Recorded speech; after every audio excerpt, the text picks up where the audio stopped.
They threatened to freeze Europe, but they were left without heat themselves. After a fire at the power plant in Moscow, residents of the Russian capital and the Moscow region were left without electricity and heating. They had to keep warm the old-fashioned way, for example, with bonfires in the yard.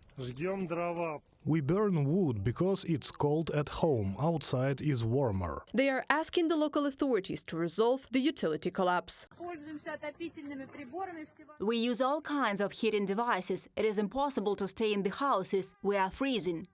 The local authorities, it seems, can do nothing. In the Kremlin, the accidents are blamed on allegedly abnormal frosts, although the temperature is typical for the Moscow region. The authorities assure that they are making huge efforts to resolve the issue, but they do not plan to monitor the condition of networks or additional financing. The result of the efforts is not yet visible. The main thing is that people who face such problems in their homes and households should ask themselves who is to blame and what is the reason for all this. Because in our country, especially in the pre-election period, the authorities often are talking about their own merits, but they do not really want to talk about what is happening in reality, because the entire Russian government exists, in fact, in the television, and all its merits are purely there. Among these merits is the increase in social benefits. From January 1st, 2024, Russia increased the cost of living and minimum wage. A number of other benefits are planned to be indexed during the year. Experts cannot say where Moscow will get the money from. Besides, an increase in nominal payments does not mean an increase in population's welfare. In the condition of ruble devaluation, the prices for goods continue to grow, which means that the purchasing power of the population is falling. Inflation is most acutely experienced by the least protected segments of the population. Those who have minimal consumption, they feel the inflation most sharply, because it affects the most widely consumed goods, such as bread, milk, sausage, butter. These goods are the most sharply exposed to inflation. To curb inflation, the Russian central bank is raising the discount rate. This increases interest on loans for commercial banks, which means that interest on consumer loans is also rising. But Russians continue to take credits, often to pay back previous debts, and they are doing it more and more actively.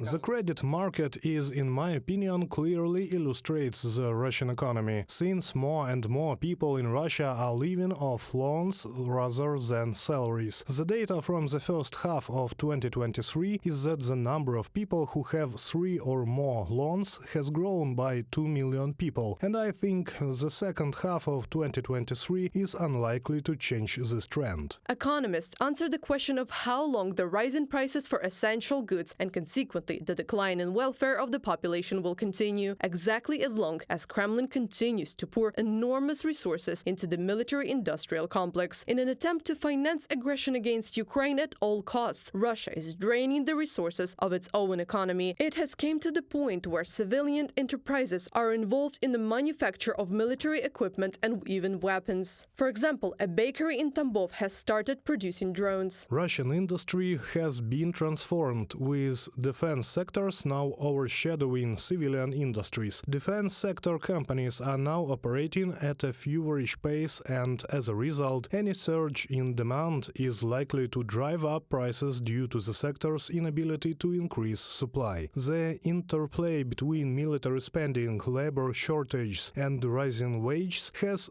created an illusion of prosperity, but it is unlikely to last, from a publication in Foreign Affairs. Military expenditures are draining the aggressor country's economy, and therefore Foreign Affairs believe that at some point Moscow will have to choose either financing the war against Ukraine or maintaining living standards at tolerable level and protecting microeconomic stability. Reported by Anastasia Tarnavska, Valeria Nekapelova, UATV News.